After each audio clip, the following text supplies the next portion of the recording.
Do you think that helps anybody? No, it doesn't. No, it doesn't at all. Today we're going to be talking about stress life management right after this.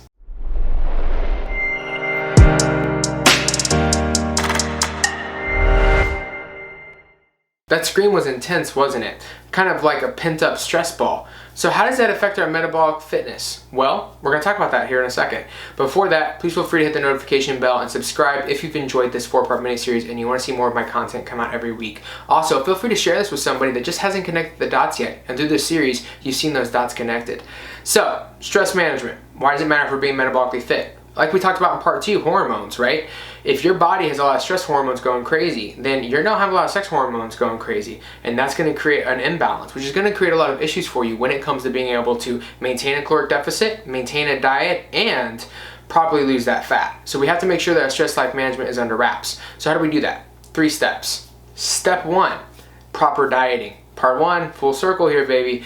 You have to properly diet. If you're not giving your body time to take breaks from dieting, you are going to create chronic stress hormone elevation. You've got to keep that under wraps. You are worth long-term success. You are not worth short-term yo-yo dieting. That's not worth anything. You are worth having long-term success and maintaining that fat loss over a long period of time. So make sure that you're properly dieting. Go back and watch part 1 and put that into your plan so that you can mitigate stress hormones and you are allowed to properly lose fat like you need to. Step 2, food quality. Guys, if we're not eating well, this is going to be an issue. Like we talked about in part 3, seed oils, refined carbohydrates, all those things. If we do not remove them, it will create an inflamed environment in our bodies. That is stressful. Like we said, your body does not care about it being a tiger or a bad day at work, a tiger or an inflamed system. It is stress and your body wants to get out of there. And it's more focused on that than making babies. Sex hormones will tank. So make sure that your food quality is where it needs to be.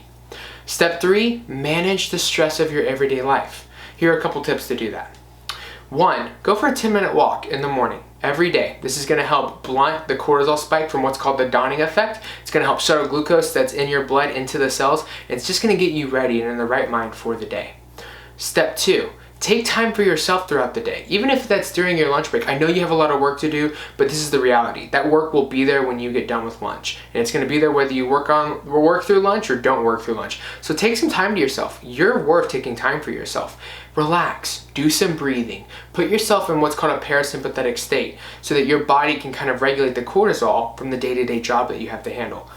Tip 3, go for a 10-minute walk after work. Again, it kind of blunts that cortisol from having a stressful day at work, and it's just going to get your mind ready for family time, getting home, getting the to-do list done, taking care of the kids, taking care of the spouse, or whatever that you have to do that day. That's really going to help with that. Those walks are game changers.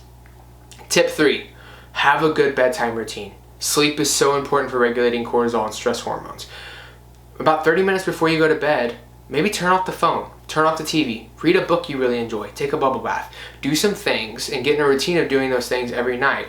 Your body will know it's time to sleep. It'll be able to relax those cortisol levels and get you in a place where you're going to slumber better, and it's going to allow you to get a good night's rest and sleep, getting ready for the next day. The whole point of all these tips is to get you in more of what's called a parasympathetic state. You have sympathetic and parasympathetic. Sympathetic stressed, parasympathetic is not. We want to be in the parasympathetic as much as possible. We're way too used to being in a sympathetic state. So make sure that you're doing these and you're applying these so that you can be in a parasympathetic state more often. Alright guys, I hope that helps. I hope this whole series helped you and it helped you ask the question and answer, are you metabolically fit? I'll see you in the next one.